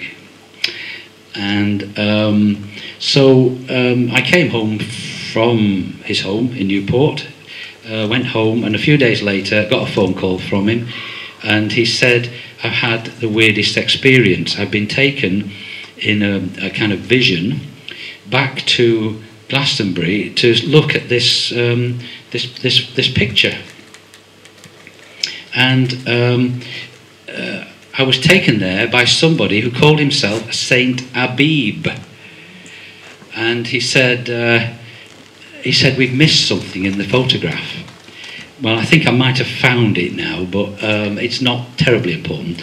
But he was very insistent we'd missed something in the photograph. But David was reluctant to say this fellow's name, because Saint Abib, whoever's heard of Saint Abib? I certainly hadn't, and David hadn't either. But we looked him up and found out that he indeed was a saint, a Coptic saint from the 4th century in Egypt. And his best mate, the only person he's ever mentioned with, is Saint Apollo. And that's another big story, but there's no question at all that my friend David also has a connection with Apollo. So is this trying to say that perhaps I was Saint Abib and he was Saint Apollo? I don't know, but I wouldn't rule it out. Anyway, moving on. Shape-shifting. Yeah, that's something that happens to me. Probably, I don't know, 15 or more people have seen it happen. Basically, my face changes. I didn't believe it at first when I was told, because more often than not, I'm not aware of it at all. But it was not until I spoke to a guy called Tom Trowbridge, who's from Trowbridge, I think, in Wiltshire. Interesting. And he took David and I on one side and told us about his face changing, which his wife had seen. And it was then that I nearly fell off the chair, and then I realised it was real. It happened to me in France, in the Dordogne, when my brother-in-law took me away down to his place in the Dordogne, scared him to death. Usually it's kind of a grey type entity, but the last time that I know it happened, which was probably about 4 years ago, it was actually a reptilian I turned into, and I lost one of my friends, but fortunately we've become friends again now. But he changed his phone number, and he wouldn't speak to me for a while. But it's me, I'm still the same person, you know, just that I have this ability, and I don't really understand it, but I do know that it happens, for sure. And I know other people it happens to, which is most important, you know, it's not just me. Yes, okay. 2.5 years ago now, I was lying in bed, and I felt this tugging on the bedclothes at the side of the bed. I've got a big king-size bed, and I was laying on my stomach looking towards the other side of the bed, and so the tugging came on this side, and so I turned my head to look at whoever it was, because I thought, hello, I've got company, you know, it's what happens. So I wasn't afraid, but as I was moving, I realised I was moving in slow motion, and when I came to look at what was there was a being, and have I got a picture? Yeah, the being looked remarkably like this one, which I'm told is from the series Stargate Atlantis. I couldn't remember where I'd got it from, but very similar. Main thing being it has a ridge on the head from front to back. My being had very deep wrinkles over the nose here, 3 or 4 very, very deep wrinkles, like when you screw your nose up, you know, that kind of thing. The eyes were identical. The orbit of the eye, you know, the skull is round, but the eyelids close from top and bottom here, so it can give the impression that the eye is slanted upwards, but if you look very carefully you can see that it's got round eyes, it hasn't got the grey slanty eyes, you know. And I stared at this being for, I don't know, 30 seconds, and I wasn't frightened, you know, and then he spoke to me, clear as a bell in my head, and said, the time has come for you to know more of the truth. And then that was it. I thought, great, yeah, I'm up for that, I want to know. Next thing I knew, it was morning. So that was that. But since that time, a heck of a lot of information has come to me. But the strangest thing that has happened to me, and this is another thing, you know, can you go and tell your doctor about this? No, is the answer. Is that I got, about a week after this happened, a pain in the crown of my head, and it was quite sharp, and then my skull started to change shape, for real. So where I used to have a completely flat head across the top, I now have a ridge developing from front to back, and it's also happening to my friend as well. So the time has come for me to know more of the truth. Am I one of those beings? I don't know. Maybe. I'm as, you know, I just don't know. But all I can tell you is that this is a real event. It's really happening. The top of my skull is tender to the touch. My friend had his hair cut the other day and had to stop the hairdresser from combing his hair because it was hurting too much when she combed through where the ridge is. Okay, so that actually is the last slide. It's one of my favourite sayings. Let brotherly love continue, be not forgetful to entertain strangers, for thereby some have entertained angels unawares.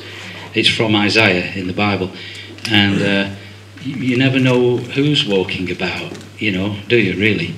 But now I just want to ask my friend David to talk about another incident that happened which I think you'll find very, very interesting. And I'll just tell you what happened. I was down in Wiltshire with my friend Gary from Australia, staying in the Dandy.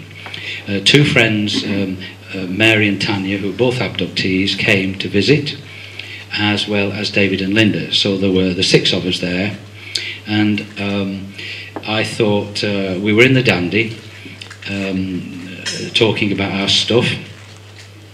Tanya was showing me a book of drawings that she'd done of what she remembered of being taken by the ETs and the operations, the stuff that she endured, which sadly she is not very, it's had a bad effect on her. But anyway, I thought it'd be a good idea to make a cup of tea. Now, I don't have a fridge or electric hookup with the Dandy, so I kept the milk underneath the Dandy to keep it cool. So, and I didn't have a step either, so, you know, I'm not too bright sometimes.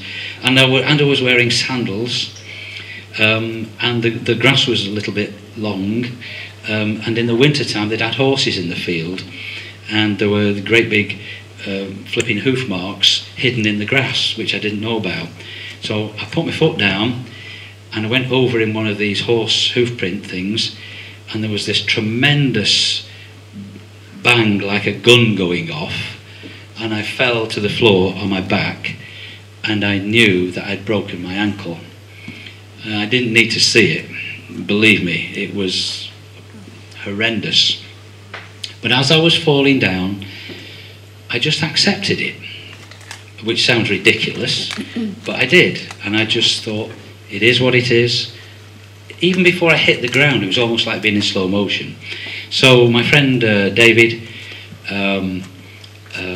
looked out the Dandy, and he saw me on the ground with blood on the grass and my white bone sticking out the side of my leg. So it was then that he came out, and at first he couldn't come out apparently because David sees spirit. It's one of the gifts that he has as an abductee. He also sees ETs just as easily, and they were all surrounding me apparently, and it was almost as if he had to get the nod before he came out to help me, but they did give him the nod, and so he did come out. So I wonder if you would come up and... Thank you, Robert. Thank you, David. Brother, we call ourselves, we're brothers in the soul, aren't we? Cosby Brothers. Yeah. Well, first of all, thanks for having us back again. You know, I've been here last year, and I obviously had a good time. It's always nice to come back and meet some lovely people that's interested in the stuff I'm interested in, or some of it anyway. Before I start, again, thank you to Emlyn and Steve and Mike. Also, it's nice to see that Emlyn's lost 3 stone. I'm very pleased about that, but I caught it. So, first of all, before I come to Robert's incident, let me just quickly say that over the years I've been very much involved with conferences since the I didn't get involved till about 92, I think. But my wife was involved in probably the late 90s into 91. And it's quite funny that Emlyn had an interview with a lady called Margaret Fry, is it? And apparently she passed in all a log, and in there was a mention of her talking to Linda about what happened to us and how I wouldn't get involved. So obviously it's nice to have things clarified, because in those days I didn't want to get involved. But it's just to say that, like Robert, I've had a long journey, 28 years, a lot of things happening, and in the conferences that I've been talking at, I've always tried to keep a low profile. I don't always win. I've been caught on camera a couple of times. I'm not shy of a camera, by the way. I get on stage and sing, so I'm not frightened of stage either. But I don't want my children to be ridiculed, or my grandchildren, so that's why I don't have the camera on me. Right, back to Robert. What happened? Yes, the left ankle. It's quite incredible, really, because as he said, we went down there, got together. I got Tanya and Mary to come and join us because they had a lovely story to tell, and Gary was obviously an interesting guy. As Robert said, what he'd been through is just incredible. And we were having a good old chat, and then Robert said, I'll make a cup of tea, as he just said. And of course, I think the wind caught the dandy door and it flew open as well. But I think he got out of the dandy to get the milk, which is correct. And I heard the bang. Well, we all heard it in the dandy. And when you hear that sort of crack, you know something seriously has happened, you know. And I was reluctant to even go out there. You know, I thought, God, no, what's happened to Robert? Like, I said, you okay, Rob? No! Was the answer. So anyway, I looked out, and as Robert said, there was the little fellas around him, which I can see that sometimes, you know, I can see spirit, I can see them. And basically, I think they were just telling me, wait a minute, see what we can do. I think that's what was happening. But then they gave me the nod I could get out and help. So I climbed out of the dandy, went to Robert, and I'm a first aider, but I'm not a doctor. I knew a little bit about first aid, and I thought the first thing to do is stop the bleeding, because it was bleeding quite badly. And this bone was protruding out his leg. So what I done, I basically hooked my hands around this bone and pressed down on his leg, and then Linda came out just after and said, oh my God, you know. And Gary poked his nose out of the dandy, and I can't repeat what he said because he swore, but he went back in the dandy as fast as he came out. And then Linda came over, and then she joined me, and she put her hands on my hands as well. And we were just pressing it down to stop the bleeding. That's all we were trying to do. And I was about to say to Gary or to Mary or to Tanya, you know, phone an ambulance, for goodness sake, this guy's in trouble. And then with that, this light hit me, top of my head. It really was a powerful beam of light. I could feel it. It was like a very warm, but at the same time, when it passed the skull, it was cool. And I went into a funny mode. I just didn't know what I was doing. I was like, what the hell is this all about? And then I looked down, and I could feel something moving between my hands. And I thought it was perhaps Robert moving to try to say, you know, it's hurting a bit or whatever. You know, I honestly thought it was you, Rob, moving. It didn't hurt a bit, though. But you know, he wasn't screaming with pain, which I thought he should have been. And then I held onto his leg, and Linda, as I say, was joining me. And then I looked down, I thought, what the bloody hell's going on? This bone was starting to go down through my fingers. I thought, uh-oh. And of course I thought Robert would be crying out again with pain because this thing was moving. But it sunk down between my fingers, and Robert was just laying there, no screams, no, he was just laying there.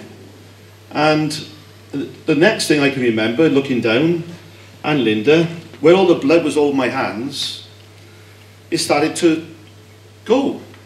It travelled up my wrists, into my fingers, and then down through my fingers. I looked at Linda, she looked at me, she said, just carry on, whatever you're doing, carry on. So I just kept my hand on it, Linda kept her hand on it, and then eventually, it wasn't that long, was it really? No. I took my hands off, and there was nothing there. There was literally nothing there. The blood on the grass had also disappeared. The blood on my hands, and Linda's hands, and his leg had disappeared. And indeed, he got up, and made a cup of tea, and come back into the dandy. Well, I don't think it was quite like that. It wasn't as fast as that, but no, eventually. Well, eventually. I don't think I made the cup of tea. Oh, no, Gary made it, didn't he? Yeah, well, yeah, I mean, you held me back in the dandy. I did, yeah. And I lay on the bed. Okay, that's right, you did. You got back in the dandy and you lay there, yeah. Well, the other thing that was interesting was that while this was going on, I was changing also, wasn't he? He was changing, yeah, as well. And of course, an interesting thing then happened. He was laying on the bed, which is true.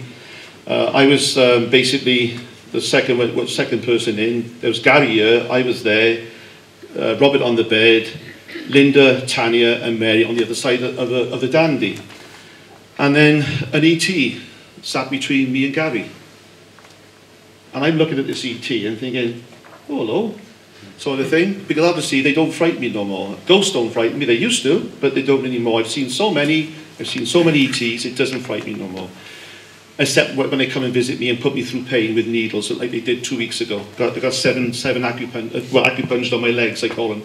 But anyway, so I'm looking around thinking, can anybody else see this ET? And no one did, obviously, because obviously no one said a word. I'm looking at Gary, I thought, well, surely Gary can see it. Mm-hmm. And there's obviously not one word was said, so I thought, right, hang on a minute. I think I said, and I counted. No, you No, Gary did. Gary. Gary counted, that's right. Yeah. 1, 2, 3, 4, 5, 6, 7. Yeah, can I just say that? Yeah. He said how nice it is that we're all here together because we're all That's what abductees. he said, yeah. And then he proceeded to count, and he counted to 7. I said to Gary, could you repeat that, Gary? And he did. He repeated it again. Yeah.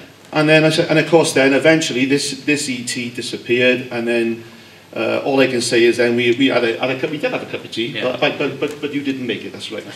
Lazy buggers he is. And of course, then the next was it the next day you come down to see, or the day after that?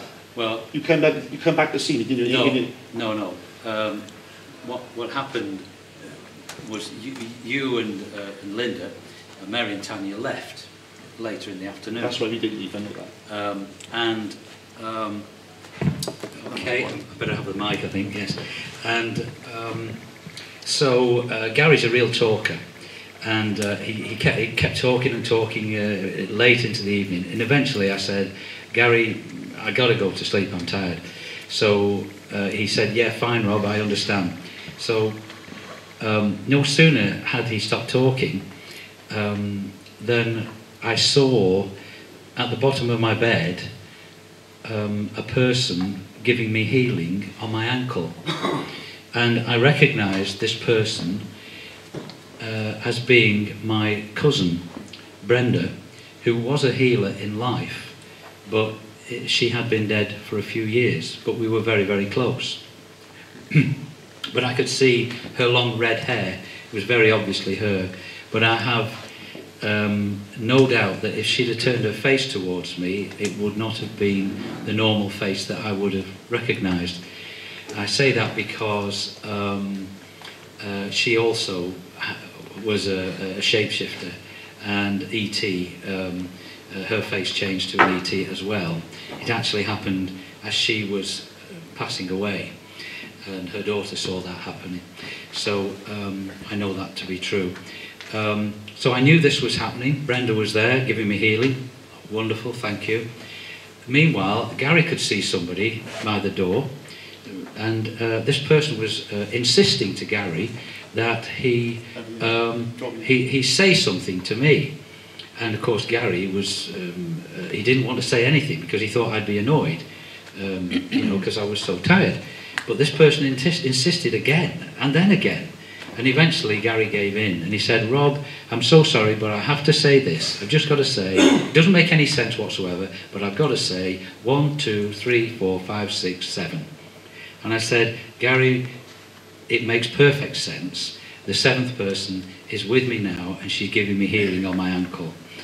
So twice he said it, and obviously you did say it was the night as well, yes. And what happened was that within about 4 or 5 days, I was driving my car again, and it was a manual car with a heavy clutch. It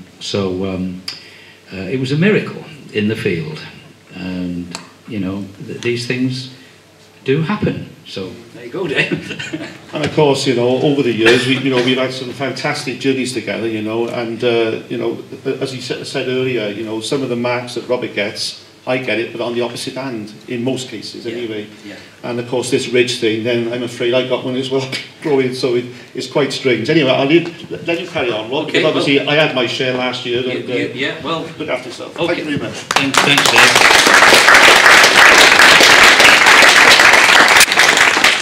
Okay, well, I mean, basically, I think that's all I want to say for now.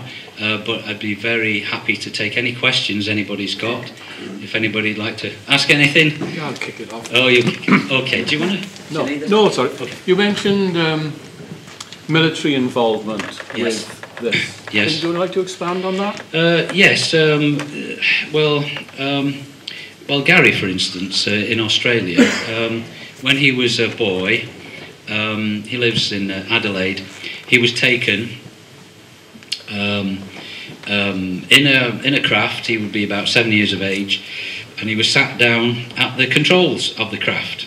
And the controls of the craft are like a moulded hand, which you put your hand on into the moulded thing. These moulds had 6 fingers, and Gary said, well, I've only got 5, will it work okay? And they assured him it would. These were greys, by the way, that were with him.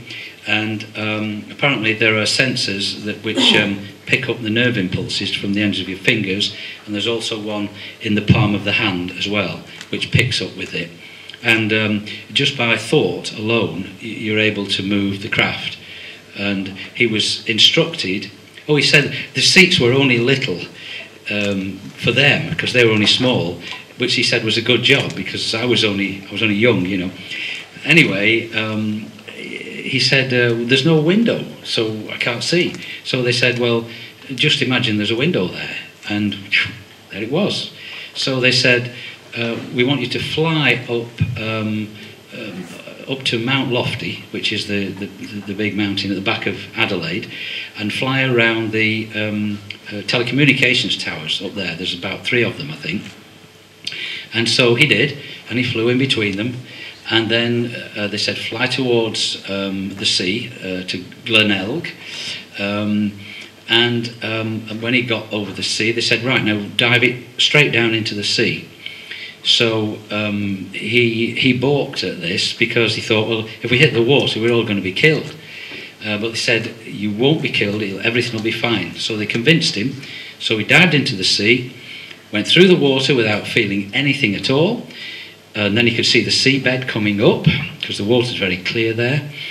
He went through the seabed, and now Gary's a pilot, so he knows about speed and distance, and he reckoned the length of time it took them to come into this huge cavern below. He reckoned, and the speed they were travelling at, that they must have been maybe a mile down. So they came into this huge cavern. And he said, you've just got no idea of the size of these places. You've just got to completely change your views on what's possible, you know. And it was then that the ETs took over. They flew it to the other end of this cavern, where there were other UFOs docked. And it was there that he was handed over to a man with a kind of... well, we'd recognise it as an iPad kind of thing, you know, these days. But this was about 1963, 4, something like that. So there weren't such things in those days. And you know, this man was saying, "Well, who's this?" And they said, "Yes, right, okay, come with me." And this was American military. And they walked past through rooms, offices, and there was American military personnel working in these rooms. Gary was delighted, because he thought, oh, thank God, they're going to save me, they're going to look after me. But no, they didn't. They treated him very badly. And there were other children there who were also treated badly. So, and I know there's a lot more to this story, but all I can tell you is that a certain faction within the secret government, which is basically a Nazi government, which is all connected with the New World Order, connected with the Twin Towers and all that kind of stuff. They're responsible for all this. They work together with a certain faction of ETs. Not all greys are bad, you know. They just it's just this particular type, and so people like Gary are what we call MyLabs. So what that means is they get taken by ETs and then they get retaken by military, which is part of this American thing.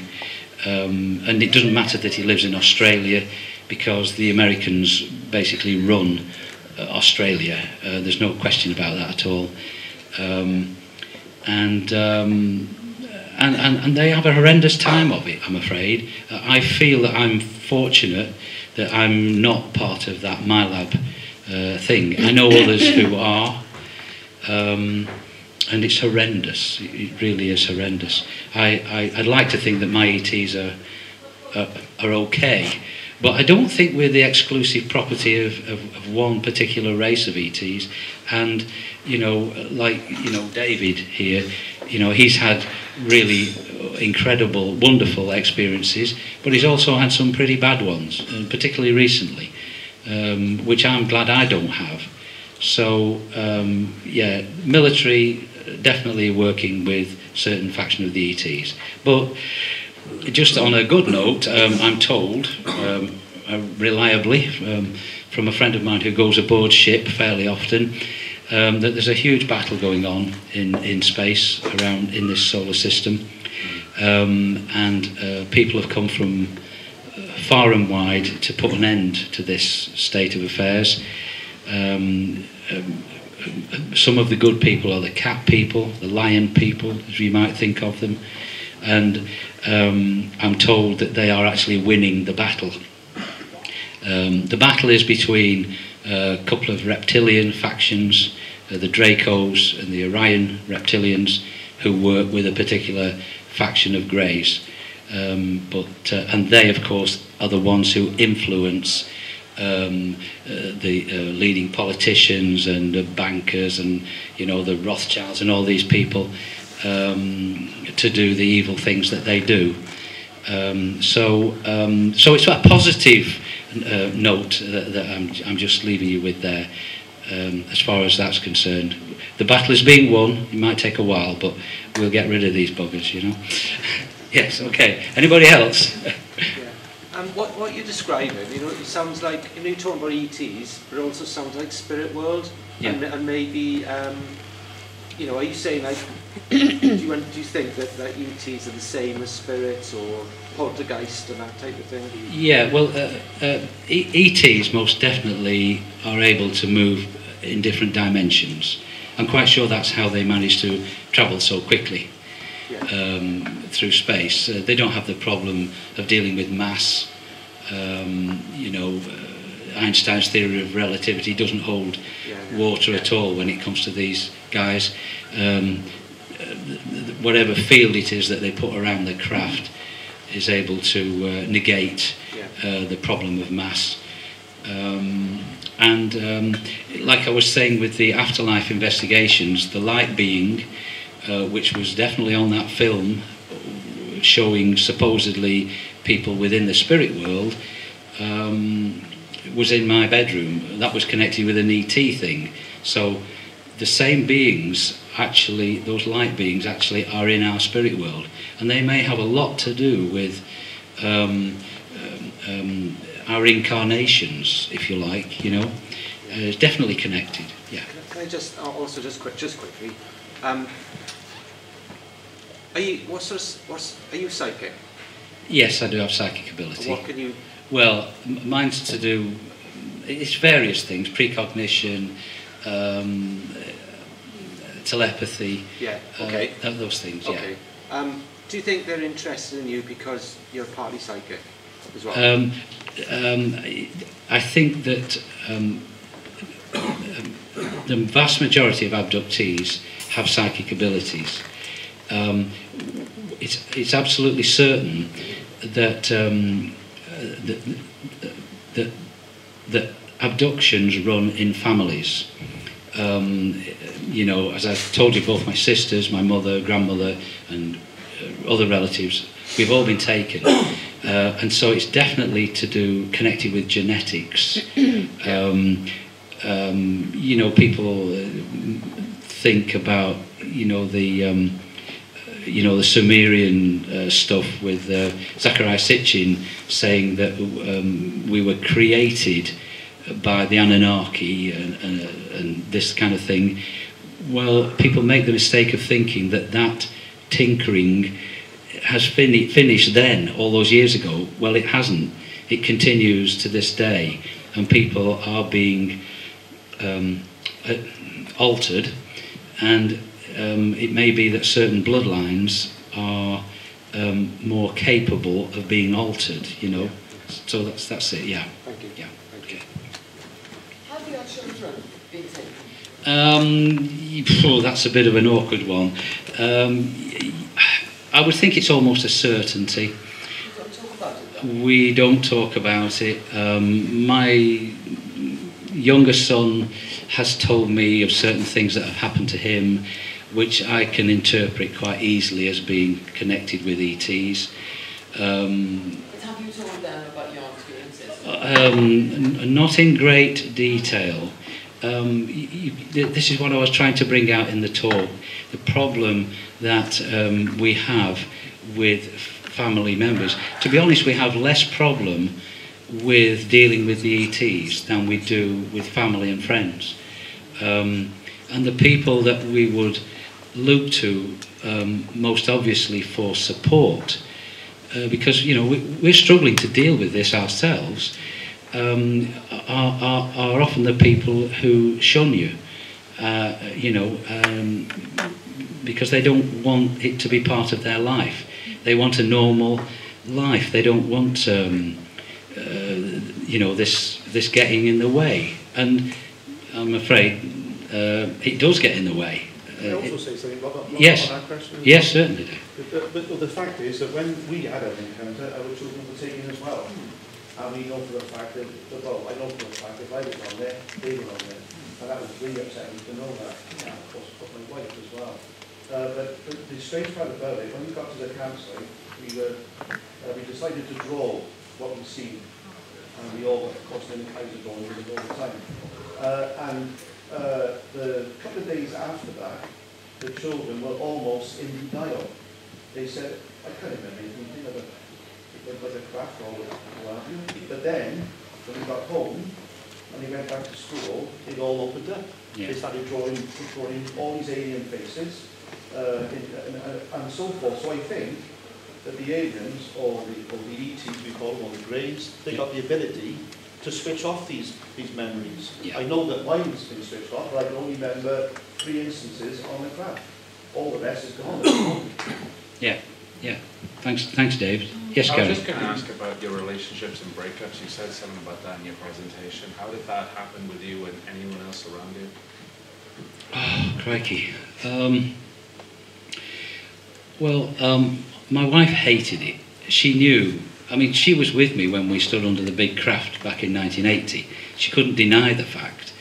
I found out from an old auntie later on, who she confided in, that she was afraid that I was going to be taken, because she knew I got taken, and not brought back.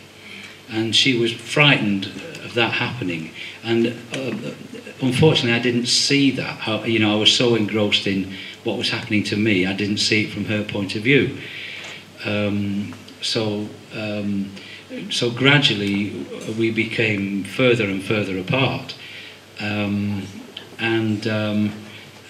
The wall of hatred for the subject, which I could feel, because I'm an empath as well. So, I feel energies,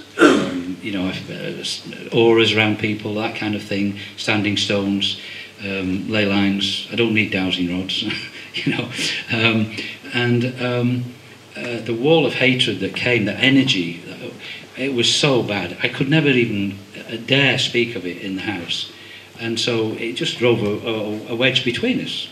Yeah. Has anyone else in particular had things like that? Because it just sounds like a natural reaction to me, to the thing itself. But he was on about ETs getting in the way. I was just wondering how that was happening. I know the experiences, but were they denying relationships, or were they sort of like interfering and not to get involved with this No, person? I mean... Like other people around as well? Your friends or family? You get known, don't you? You go to parties and because you're so engrossed in the subject, you might start talking about this stuff, and then they sort of groan and say, "Oh God, no, it's the ET UFO man again," So it makes you feel more. And of course, the family was kind of a bit religious. There were Methodists, and so what I was talking about didn't go down that well with them. So you just become ostracised away from family.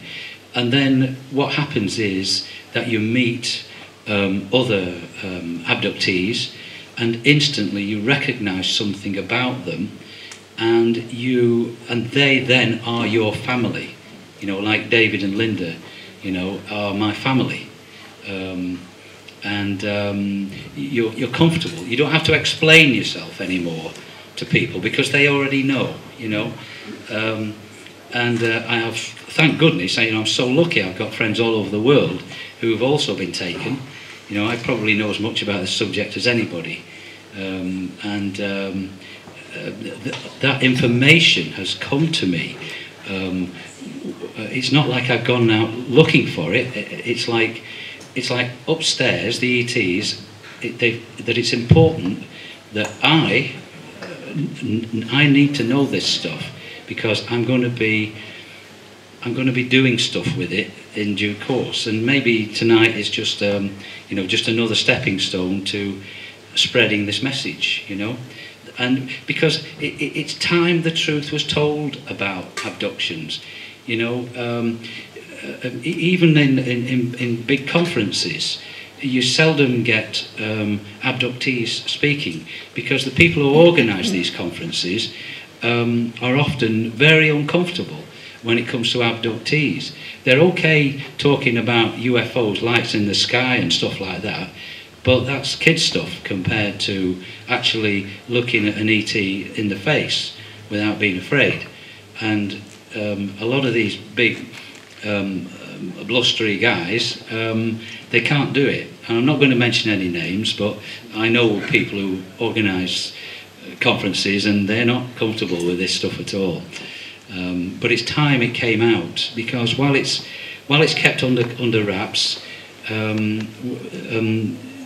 people are going to suffer, because people do suffer. I mean, I cope with it pretty damn well, but other people, like our friend, I won't mention her name again, she must be in her 40s, I guess, and you know, she's severely anorexic, and she's been anorexic for most of her life since being taken as a child, and she's had to live with this and can't share it with the doctor. She can't tell the doctor what's actually wrong, but it's her way of having some control over her body. Whereas with the ETs, you haven't got any damn control. If they want to take you, they take you, and that's it. So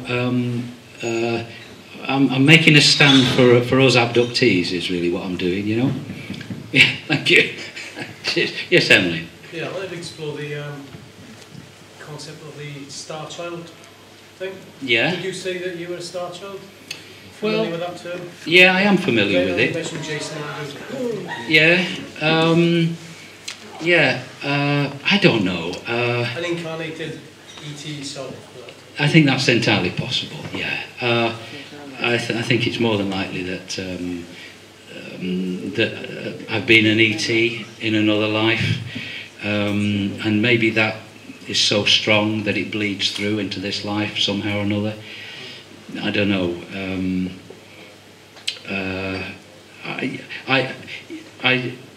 I don't look at this with rose-tinted glasses, you know. I think the jury's still out. You know, there are people who are not prepared to look at the dark side of this. And there is a darker side, for sure. But generally speaking, I'm happy, and I'm getting happier every day. So, I can't really say much more on that one, Emily. Sorry. Yes? Why are some people taken and others not? What's the criteria? It's in our genetics. It's our bloodline, our family bloodline, for sure. It goes back, obviously. It could go back thousands of years. I'm told that the ETs don't just follow people through maybe 3 or 4 generations. They follow them through hundreds of generations and all the incarnations that they have. So possibly it's like your grandchildren. They're going to be taken. Of course they are, absolutely. And you know, my daughter's really not happy with me at all, and I'm very sad that. She sort of blames you, I suppose. Yeah, but it ain't my fault, you know. I mean, would she rather not have been born? You know, It just comes with the territory, I'm afraid. And maybe, as long as we do something good with it, then something really, really good can come of it, and a better human being will develop, you know. Certainly like the gifts, like with David, with the healing of my ankle. I mean, that's just incredible, but it's real, and it really happened, you know. So I'm optimistic. I'm not pessimistic at all. Yeah. Anybody else? Yes. Have you ever come across human aliens on Earth? Like they look like. Yes. That look like. Yes. Yes. I'm glad you mentioned that. I forgot to say in the talk, when I went to Australia, I gave a talk to an Australian group, and before I started the talk, I noticed this chap, and he was sort of fairly tall, athletic looking, looked like he was in his 30s, but he was bald, and he sat by the window, and he looked very uncomfortable in the room with all the other people. And anyway, I gave the talk, and during the talk, people asked me what I thought the purpose of the crop circles was. And I said that I thought, just my opinion, that they were a means of infusing energy into the ley line system, because that energy is essential for all life on the planet. It invigorates all life on the planet, and without it, everything would die. Okay, so that's what I said. So after the talk, several people waited for me, and they told me about their encounters or whatever. And this fellow waited patiently. Then he came up to me and he said, all he said was, "You are right about the crop circles, and the different patterns allow for different frequencies of energy to be infused." That's all he said.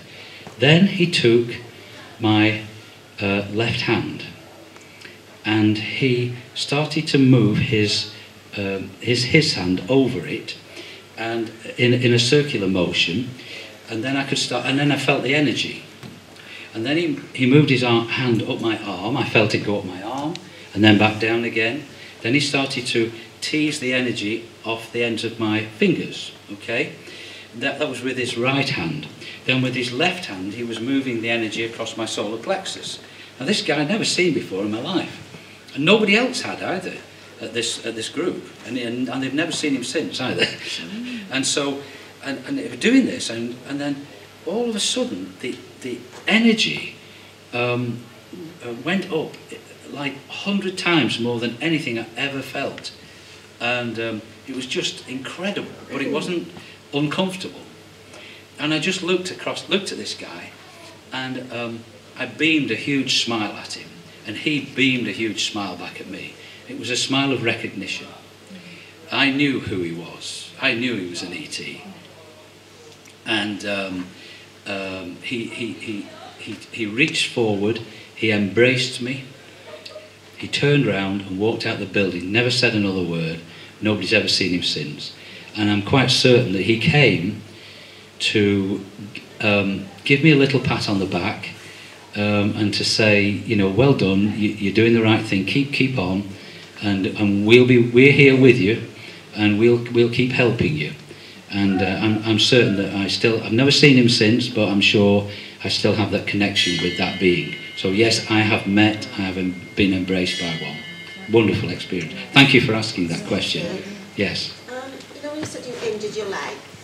Yes. Yeah. Did you have a video of it or anything? No. Did you take any pictures, nothing? No, there was nothing to take a picture of, because when it had been healed. Did you at all?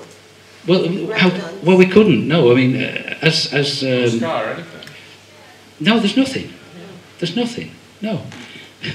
The bone went back in, the blood disappeared, and 4 or 5 days later, I was driving the car.